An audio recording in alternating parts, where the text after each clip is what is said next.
Hello guys, welcome to my YouTube channel.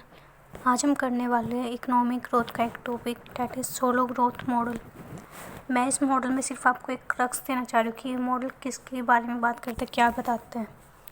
ये जो solo growth model है ये रॉबर्ट सोलो ने दिया था 1956 में, और हमें ये क्या बताते हैं कि जो लॉन्ग रन इकोनॉमिक ग्रोथ और डेवलपमेंट के बारे में बताते हैं कि वो कैसे होती है हमारी इकोनॉमिक डेवलपमेंट। तो इसमें मेजर जो है capital accumulation, labour force growth और टेक्नोलॉजिकल प्रोग्रेस पे बताया गया है कि कैसे ये जो फैक्टर है हमारी इकोनॉमी को एक्सपेंड करते हैं, कैसे वो इकोनॉमिक डेवलपमेंट में हेल्प करते हैं।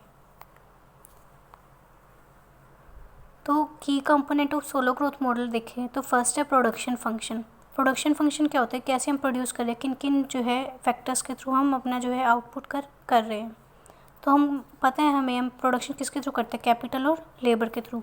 तो वाई क्या है, आउटपुट। इसको हम जीडीपी बोल सकते हैं कि वो किसका फंक्शन है, कैपिटल और लेबर का। नाउ ए क्या है, टेक्नोलॉजी लेबर एग्रीमेंट। मतलब हम क्या मान के चलते हैं इसमें कि जो हमारी टेक्नोलॉजी है वो क्या है, एक्सोजीनियस फैक्टर है। ऑफन एक्सप्रेस इन पर वर्कर्स टर्म। अगर पर वर्कर्स टर्म को देखें तो हम जो हमारा जो ये फंक्शन है इसको हम पूरे अगर एल से डिवाइड कर देंगे तो हम पर आउटपुट निकाल पाएंगे कि total output divide by L की कितना हमारा पर वर्कर आ रहा है। तो अगर एल से डिवाइड करेंगे तो यहाँ पे तो हमारा एल से एल कट जाएगा तो 1 बच जाएगा, और के बाई एल को हम किस शॉर्ट फॉर्म में लिख रहे हैं, स्मॉल एल, और वाई बाई एल को हम लिख रहे हैं स्मॉल वाई। तो पर वर्कर आउटपुट क्या आ गया हमारा, small Y is equal to function of F K. Now second is capital accumulation, कि कैसे कैपिटल हमारा एक्यूमुलेट होगा, उससे हमारा प्रोडक्शन इंक्रीज होता है, कैसे हमारी आउटपुट और इकोनॉमी उससे एक्सपेंड होती है। तो फर्स्ट है कि जैसे जैसे इन्वेस्टमेंट इंक्रीज़ होएगी हमारा कैपिटल स्टॉक भी क्या हो जाता है, इंक्रीज़ हो जाता है। बट हमें पता है कि कैपिटल क्या होता है, डेप्रिशिएट होती है हमारी, तो उस पर कुछ ना कुछ डेप्रिशिएशन रेट होते हैं। तो इन्वेस्टमेंट को हम किससे दिखा रहे हैं, स्मॉल एस इंटू वाई, कि मतलब इनकम का कितना पार्ट हम सेव कर रहे हैं, क्योंकि investment is equal to saving, कि जितना हम सेव करेंगे वो कहीं ना कहीं वही चीज़ हम क्या कर रहे हैं, इन्वेस्टमेंट कर रहे हैं।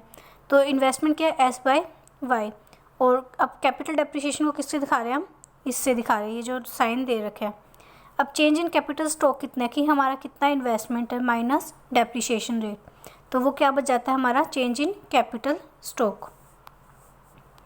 थर्ड है steady state equilibrium. Steady state equilibrium क्या होता है, जब कैपिटल पर वर्कर हमारा स्टेबलाइज हो जाता है। तो स्टेडी स्टेट की इक्वेशन क्या होती है, एस क्या है, saving function is equal to K dash, मतलब जो कैपिटल पर वर्कर है, and population growth plus depreciation, कि कितना तो हमारा पॉपुलेशन ग्रोथ है और कितनी हमारी डेप्रिशिएशन है उसको प्लस कर देंगे इनटू में हमारा कैपिटल पर वर्कर से। तो ये हमारी स्टेडी स्टेट इक्विलिब्रियम की क्या जाती है, इक्वेशन आ जाती है। Fourth one is technological progress, कि लॉन्ग रन ग्रोथ किस पे डिपेंड करती है, आउटपुट पर वर्कर। अब जितना पर वर्कर हमें आउटपुट प्रोड्यूस करके देगा उस पर ही हमारी ग्रोथ होगी, कितना हम ज़्यादा प्रोड्यूस कर रहे हैं। और हमें ये पता है कि टेक्नोलॉजी हमारा कैसा फैक्टर है, एक्सोजीनियस फैक्टर है, क्योंकि बिना टेक्नोलॉजी के हमारी ग्रोथ क्या होगी, स्टैग्नेंट हो जाएगी, वो डिमिनिशिंग रिटर्न्स देना स्टार्ट करेगी। डिमिनिशिंग रिटर्न्स टू कैपिटल का मतलब क्या है कि एक टाइम तक तो कैपिटल को हम जितना भी इंक्रीज़ करेंगे हमारा आउटपुट बढ़ेगा, बट उसके बाद क्या हो जाएगा, जितना कैपिटल को बढ़ाने की कोशिश करेंगे हमारा आउटपुट गिरना स्टार्ट हो जाएगा, डिमिनिशिंग होना स्टार्ट हो जाएगा। नाउ इसकी इम्प्लीकेशंस क्या है इकोनॉमिक डेवलपमेंट में।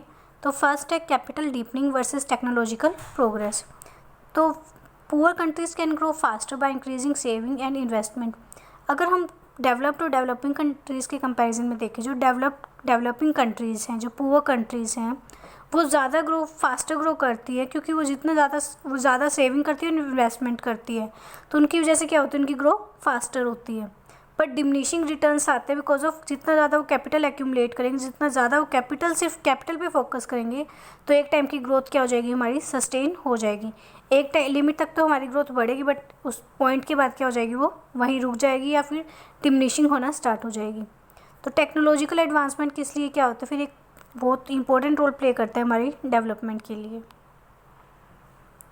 सेकंड है convergence hypothesis. This model predicts conditional convergence. ये मॉडल जो है हमारा सोलो ग्रोथ मॉडल, ये किसको मानता है, कंडीशनल कन्वर्जेंस को मानता है, कि ये क्या बोलते हैं कि जो पुअर कंट्रीज़ है वो फास्टर ग्रो करती है because of similar saving rates, population growth and technology, and however lack of institution, education, innovation can prevent convergence. Role of saving and population growth. अब इसमें ये बता रखा है कि इस ग्रोथ मॉडल में ये कैसे जो है सेविंग और पॉपुलेशन ग्रोथ हमारी इकोनॉमिक डेवलपमेंट में हेल्प करता है कि जितनी ज़्यादा सेविंग होएगी उतनी ज़्यादा इन्वेस्टमेंट होएगी और जितनी ज़्यादा इन्वेस्टमेंट होएगी हमारी हायर जो है इनकम होगी और एट द सेम टाइम जितनी ज़्यादा सेविंग और इन्वेस्टमेंट होगी हमारी पॉपुलेशन ग्रोथ भी बढ़ेगी। जब पॉपुलेशन ग्रोथ बढ़ेगी तो हमारी कैपिटल क्या हो जाएगी, डाइल्यूट हो जाएगी, वो बट जाएगी, जिससे कि हमारी इनकम भी कम हो जाएगी। यानी कि यहाँ पर दोनों इफेक्ट दिखा के कैसे सेविंग से हमारी इनकम बढ़ रही है, but at the same time जब इनकम बढ़ती है तो हमारी पॉपुलेशन ग्रोथ भी बढ़ती है और हमारी कैपिटल क्या हो जाती है, डाइल्यूट हो जाती है। और पॉलिसी इम्प्लीकेशन में ये है कि हमारी सेविंग और इन्वेस्टमेंट को इनक्रेज़ किया गया है बाय फाइनेंशियल मार्केट और इन एजुकेशन और आरडी मतलब रिसर्च एंड डेवलपमेंट में फोकस किया गया है ताकि टेक्नोलॉजी को इम्प्रूव किया जा सके और पॉपुलेशन को भी कंट्रोल किया गया है।